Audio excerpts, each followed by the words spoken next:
Ó Mãe Santíssima, intercedei por nós para que possamos bem compreender os ensinamentos de vosso Divino Filho, nosso Senhor e Salvador Jesus Cristo, e as explicações dos pais da Igreja.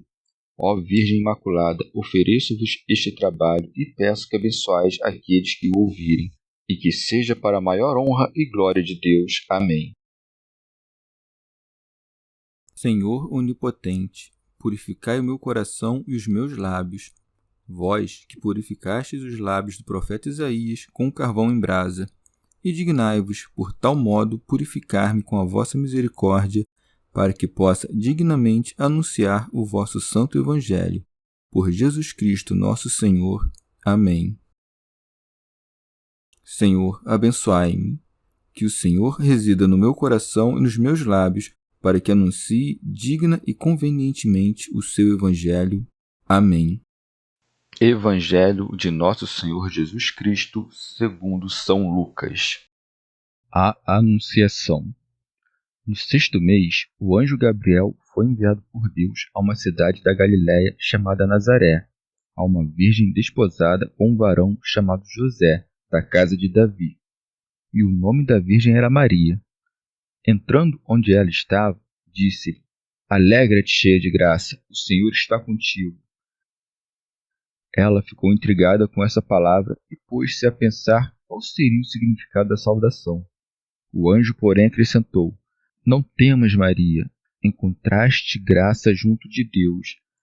Eis que conceberás no teu seio e darás à luz um filho, e o chamarás com o nome de Jesus. Ele será grande, será chamado Filho do Altíssimo, e o Senhor Deus lhe dará o trono de Davi, seu pai. Ele reinará na casa de Jacó para sempre, e o seu reinado não terá fim. Maria, porém, disse ao anjo: Como é que vai ser isso, se eu não conheço homem algum?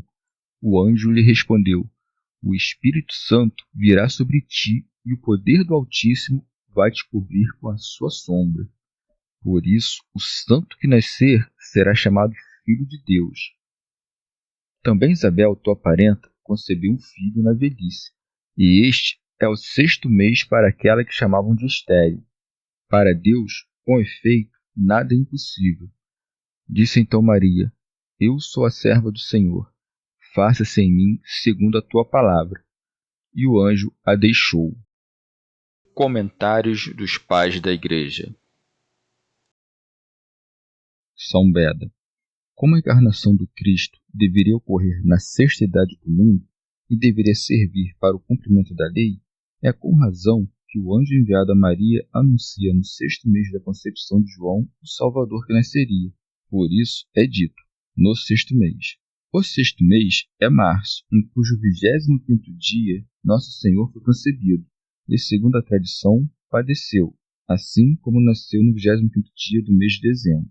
No entanto, se crermos que o primeiro dia é o equinócio de primavera e o outro é o solstício de inverno, é conveniente que com o aumento da luz seja concebido e nasce aquele que ilumina todo homem que vem a este mundo.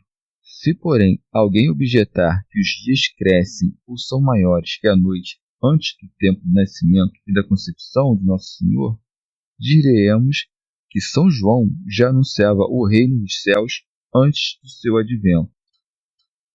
São Basílio. Os espíritos celestes não vêm a nós como que por si mesmos, mas observam o decoro da sabedoria divina. Por isso, segue: o anjo Gabriel foi enviado por Deus. São Gregório Magno. Com efeito, a Virgem Maria não é enviado qualquer anjo, mas o arcanjo Gabriel. Convinha que viesse desempenhar esse ministério o maior dos anjos, porque anunciava o maior de todos. É designado pelo seu nome próprio, o qual mostra o valor de suas obras, pois o nome Gabriel significa fortaleza de Deus.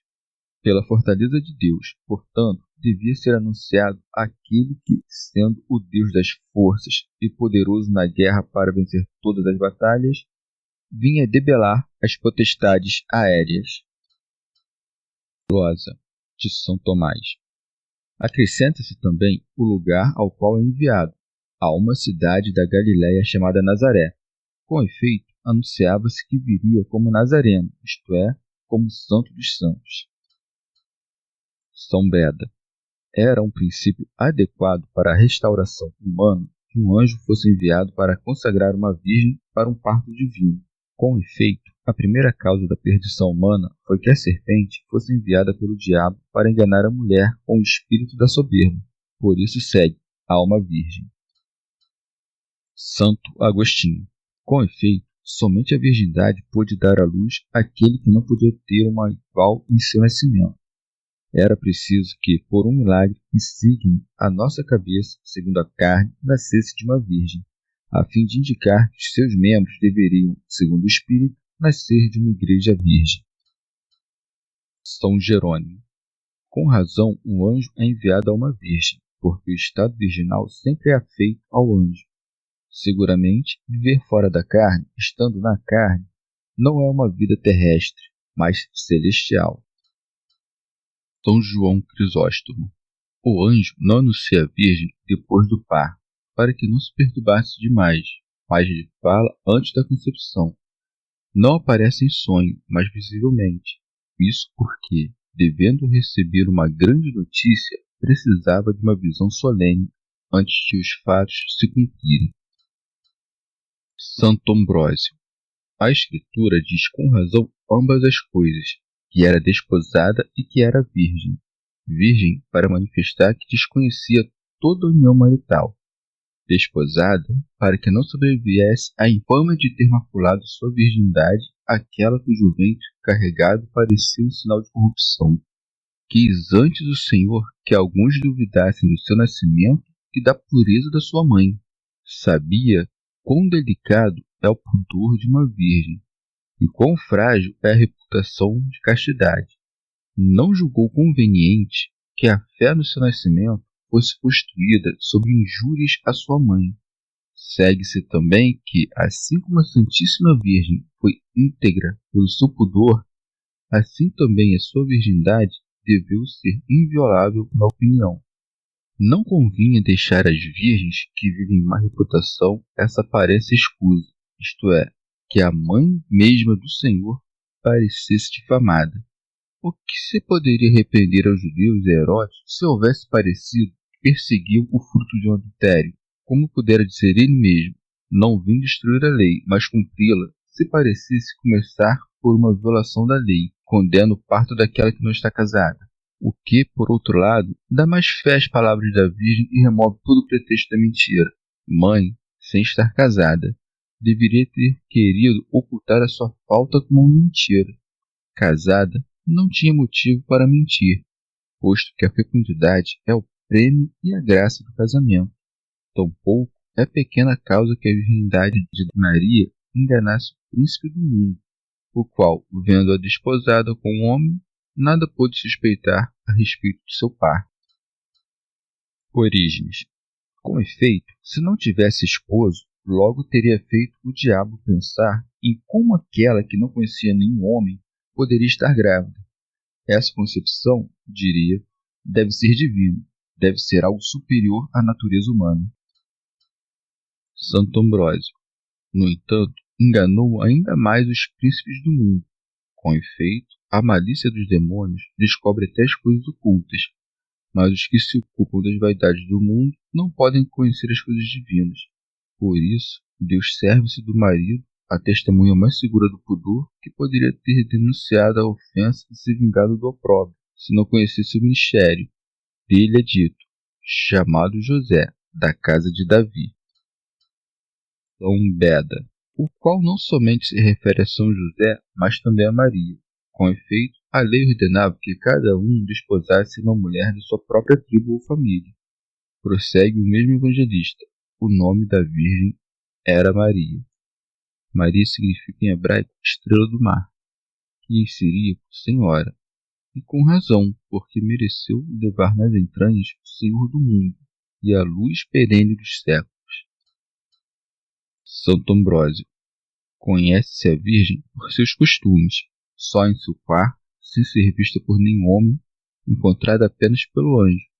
Por isso é dito, entrando onde ela estava, e para que não fosse maculada por uma conversa digna de si, é saudada pelo anjo. São Gregório de Nissa. Ao contrário da voz que antes se dirigiu à mulher, a palavra agora é dirigida à Virgem. Naquela, a causa do pecado é punida com as dores do parto.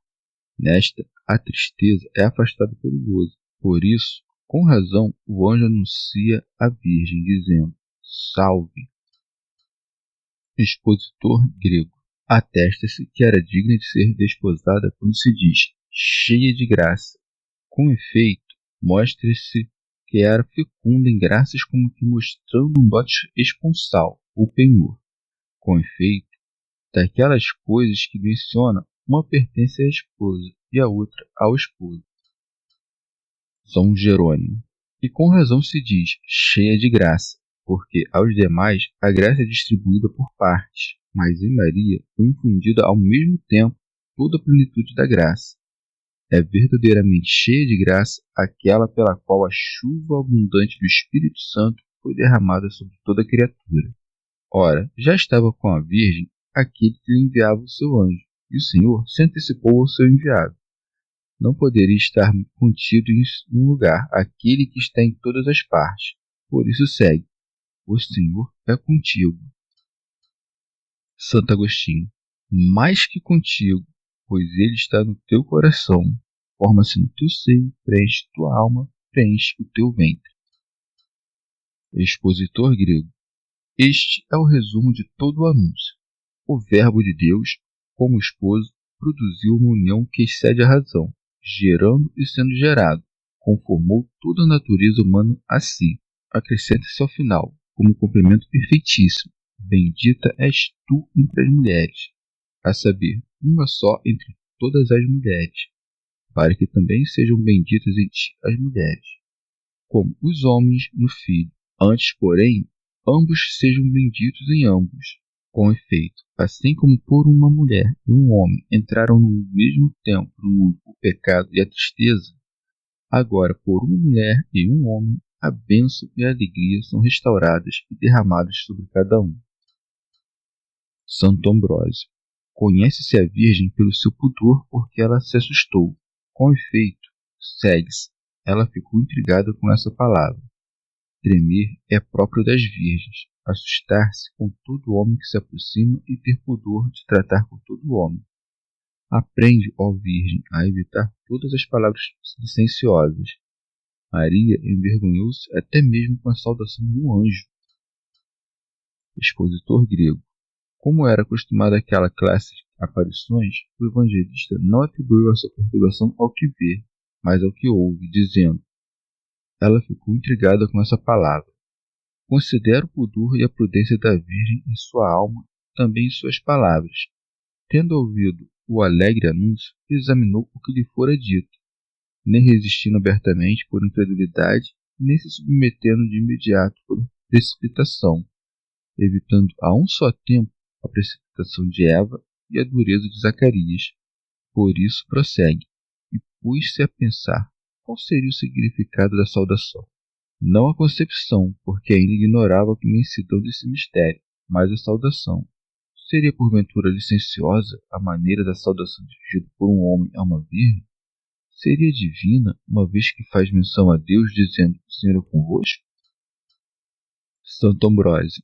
Admirava-se também com a nova forma de saudação, que nunca fora ouvida, pois estava reservada somente a Maria. Orígenes. Com efeito, se Maria soubesse que palavras semelhantes haviam sido dirigidas a outra pessoa, uma vez que conhecia a lei, jamais teria se assustado com tal saudação, como se fosse estrangeiro.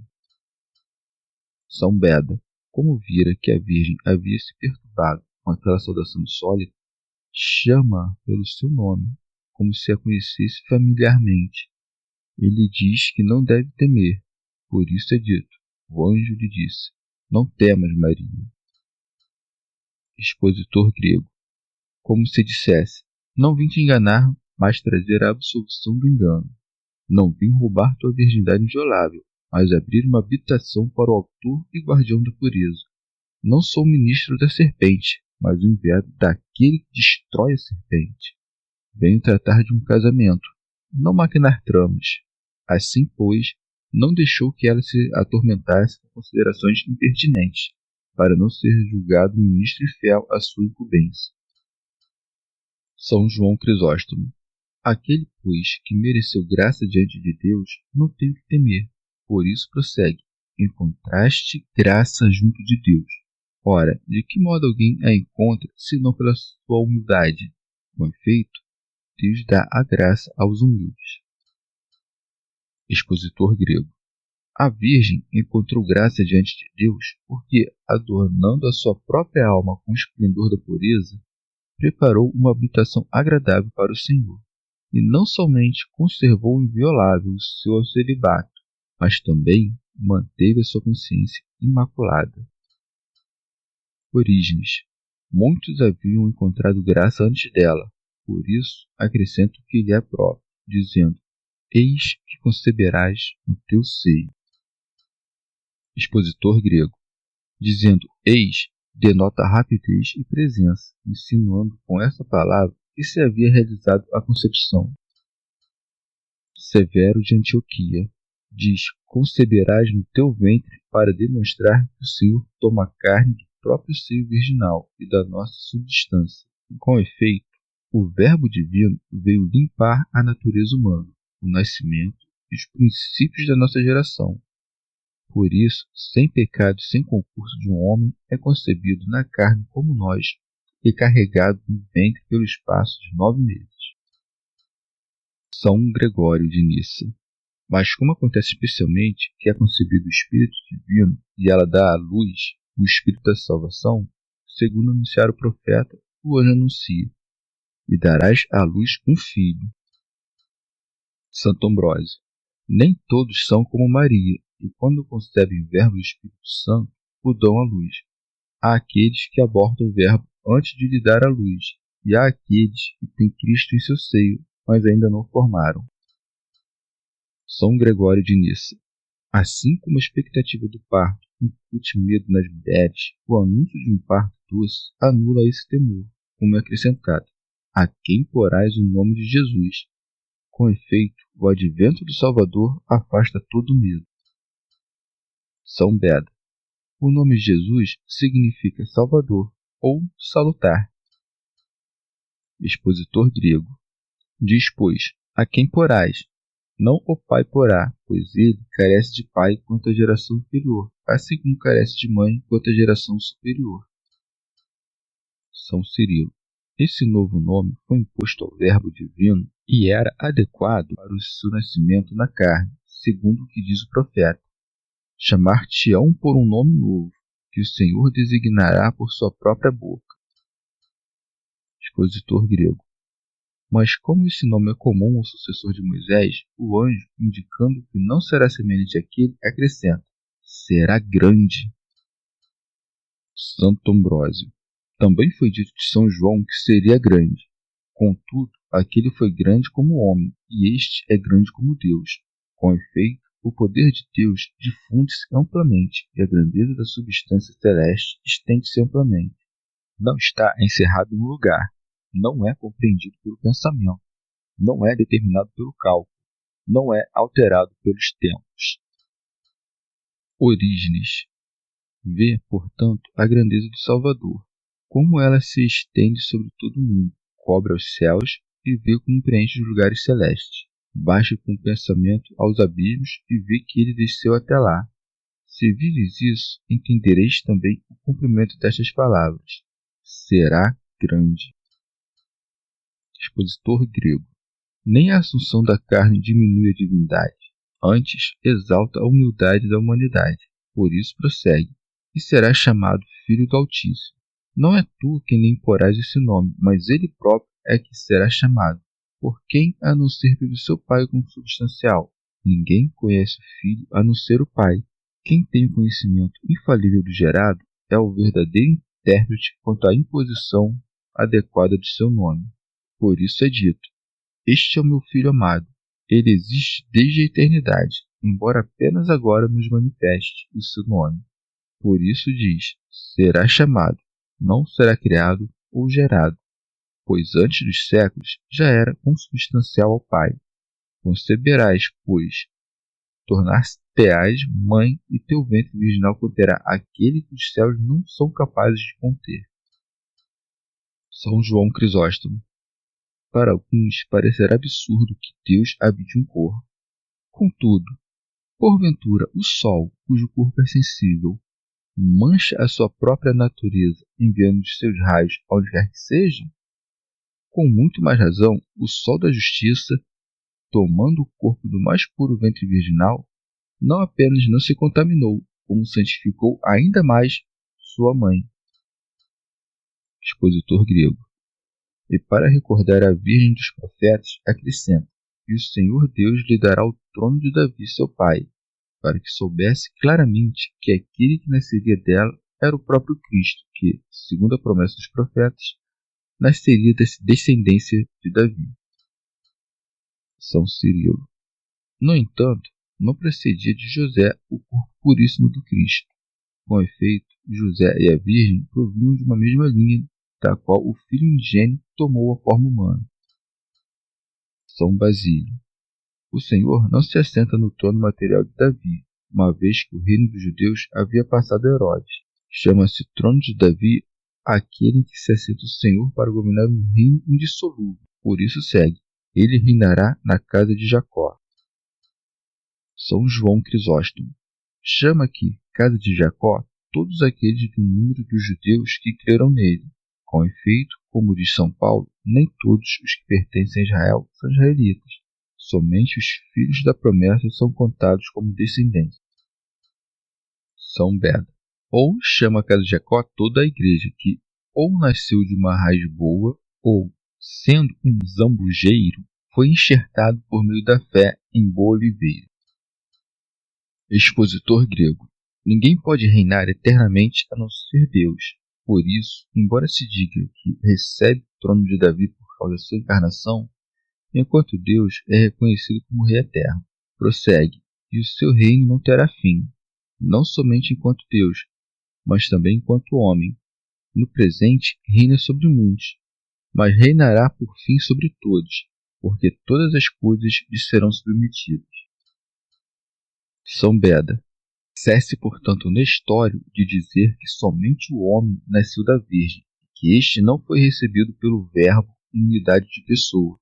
Quando o anjo diz que aquele mesmo que tem por pai Davi será chamado Filho do Altíssimo, demonstra a unidade da pessoa de Cristo em duas naturezas. O anjo não usa os verbos no tempo futuro, como dizem alguns hereges, porque Cristo não existiu antes de Maria, mas porque em uma única pessoa o homem Deus partilha um nome de filho. Santo Ambrósio. Não devia Maria nem deixar de crer no anjo, nem usurpar temerariamente as coisas divinas. Por isso é dito: Maria disse ao anjo: como é que vai ser isso? Essa resposta foi mais adequada que a do sacerdote.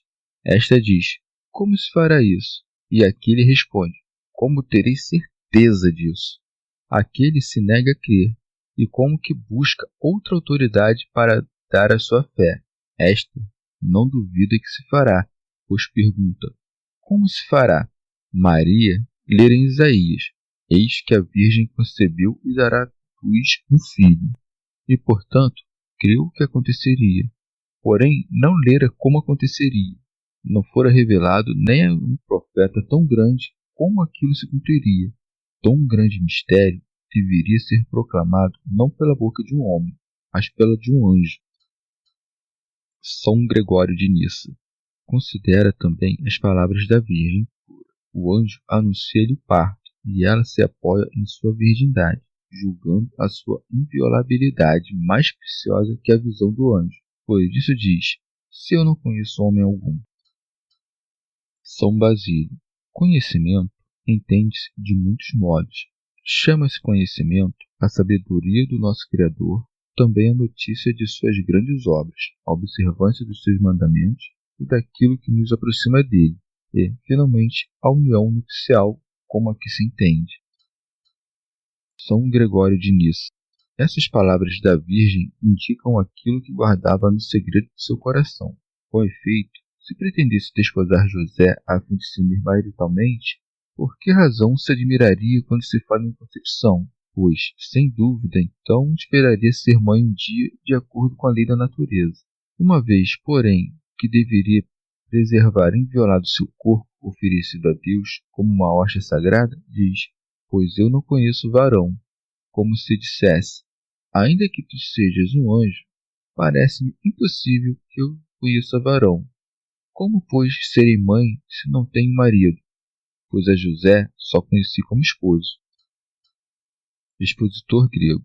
Mas considera como o anjo que resolve dúvida da Virgem e lhe explica sua união sem mancha e o seu parto inefável. Pois segue: o anjo lhe respondeu: o Espírito Santo virá sobre ti. São João Crisóstomo. Como se dissesse: não procures a ordem natural quando se trata de coisas que transcendem e superam a ordem da natureza. Tu dizes: como se fará isso, pois eu não conheço varão? Com efeito, é porque não conheces varão que isso se fará. Porque se houvesses conhecido varão, não serias considerada digna desse mistério. Não porque o matrimônio seja mau, mas porque a virgindade é mais perfeita. Convinha, pois, que o Senhor de todos participasse conosco do nascimento e se distinguisse nele. Teve em comum conosco o nascer de um ventre, e nos superou pelo nascer sem que houvesse união. São Gregório de Nissa. Quão bem-aventurado é aquele corpo que, pela exuberante pureza da Virgem Maria, atraiu para si o dom da vida. Nos demais, a alma pura mal consegue obter a presença do Espírito Santo, mas aqui, mesmo a carne se torna ao receptáculo do Espírito. O verdadeiro legislador formou novamente da nossa terra as tábuas da nossa natureza que a culpa havia quebrado, criando, sem união carnal, o corpo que pode receber a sua divindade e que o dedo divino esculpiu, a saber, o Espírito Santo que vem sobre a Virgem. Ademais, o poder do Altíssimo vai te cobrir com a sua sombra. A virtude do Rei Altíssimo é Cristo, que pela descida do Espírito Santo é formado na Virgem.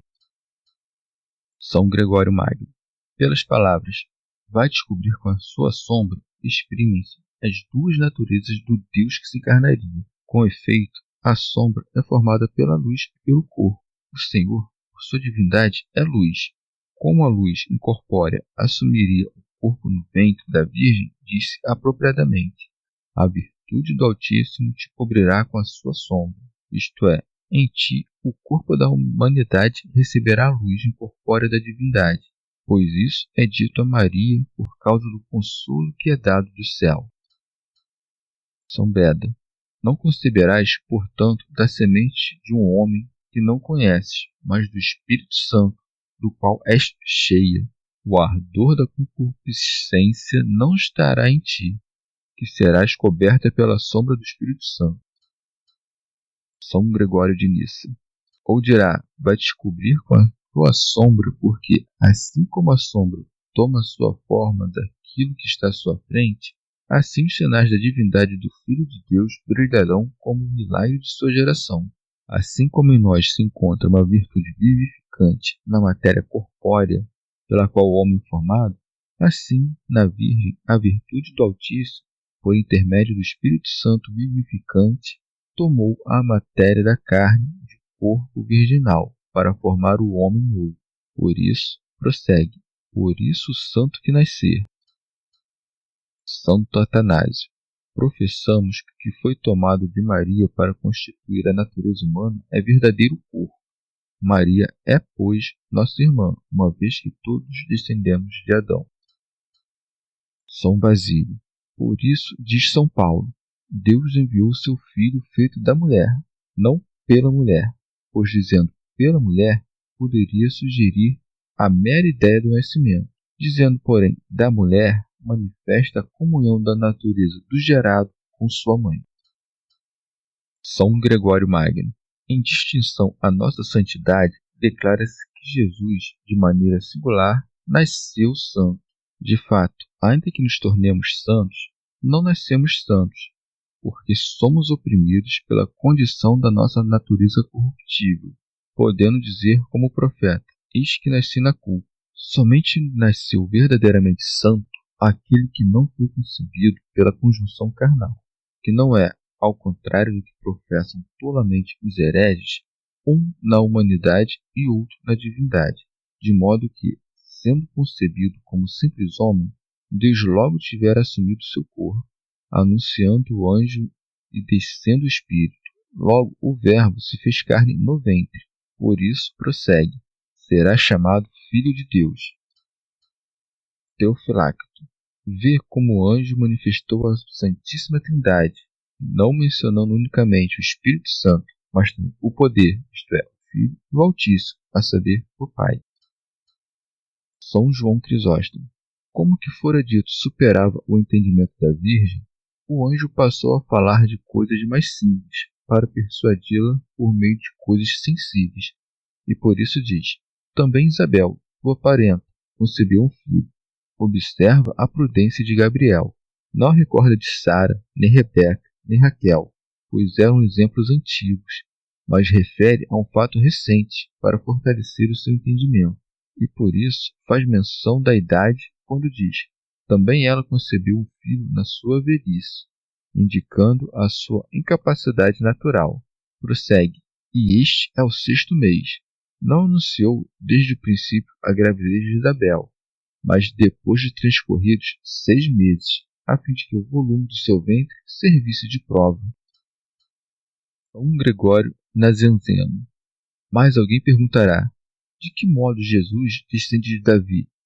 Maria, com efeito, descende do sangue de Arão, pois o anjo diz que é prima de Isabel. Mas isso aconteceu por vontade divina, para que a linhagem régia se juntasse à estirpe sacerdotal, para que Cristo, que é rei e sacerdote, nascesse de ambas, segundo a carne. Também se lê no Êxodo que Arão, primeiro sacerdote segundo a lei, tomou da tribo de Judá sua esposa Isabel, filha de Aminadab. Observa a economia santíssima do Espírito, quando determina que a esposa de Zacarias se chame Isabel, recordando-nos daquela outra Isabel que se casou com Arão. São Beda. Assim, pois, a Virgem recebe o exemplo da anciã estéril, não porque houvesse duvidado de que pudesse dar à luz, mas para aprender que para Deus tudo é possível, ainda quando pareça contrário à ordem da natureza. Por isso segue, para Deus, com efeito, nada é impossível. São João Crisóstomo. Pois ele, sendo o Senhor da natureza, pode tudo o que quer, uma vez que faz e dispõe todas as coisas, governando as rédeas da vida e da morte. Santo Agostinho. Ora, quem quer que diga, se Deus é onipotente, faça com que aquilo que aconteceu não tenha acontecido. Não percebe que o que está dizendo é, faça que aquelas coisas que são verdadeiras sejam verdadeiras e falsas. Com efeito, ele pode fazer que algo não seja o que era, como quando faz que aquilo que nascendo começou a existir, morrendo deixe de existir. Mas quem dirá, faça que não exista aquilo que já não existe? Se algo ainda pode ser feito daquilo, então ainda existe aquilo de que pode ser feito algo. E se existe, como pode ser passado?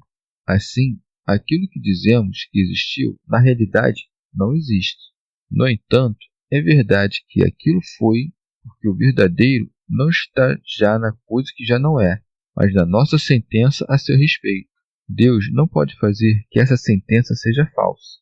Não dizemos que Deus é onipotente nesse sentido, segundo o qual creríamos que ele também poderia morrer. Chama-se com propriedade onipotente o único que verdadeiramente existe e o único pelo qual existe tudo que de algum modo existe. Santo Ambrósio. Vê, pois, a humildade da Virgem, vê sua devoção. Com efeito, prossegue. Disse então Maria, eu sou a serva do Senhor. Chama-se a si mesma serva, a que foi eleita como mãe, e não se ensoberbece com uma promessa tão repentina. Com efeito, aquela que daria à luz o manso e humilde, deveria também ela manifestar humildade. Chamando-se a si mesma serva, não se apropriou da prerrogativa de uma graça tão especial, porque fazia o que lhe era ordenado. Por isso segue. Faça-se em mim segundo a tua palavra. Tens o obséquio, vê o voto. Eis aqui a serva do Senhor, é a sua prontidão para cumprir o seu dever. Faça-se em mim segundo a tua palavra, é o voto que concebe. Eusébio. Cada um celebrará ao seu modo as palavras da Virgem. Um admirará sua constância, outro a sua prontidão à obediência, outro por não ter sido tentada pelas promessas tão esplêndidas e grandiosas do arcanjo, outro a medida de sua resistência, evitando tanto a precipitação de Eva como a obstinação de Zacarias. A mim, sua humildade não parece menor causa de admiração. São Gregório Magno. Pelo mistério inefável de uma concepção santa e de um parto inviolável, a mesma Virgem foi serva e mãe do Senhor, segundo a verdade das duas naturezas. São Beda. Recebido, pois, o consentimento da Virgem, o anjo retornou imediatamente ao céu, por isso segue, e o anjo a deixou. Eusébio. Não apenas obtendo o que desejava, mas admirando-se da forma virginal e da plenitude da virtude. Chegamos ao fim de mais um dia de comentários da Catena Áurea. Muito obrigado por ficarem até aqui, que Nossa Senhora derrame suas graças sobre nós e até amanhã.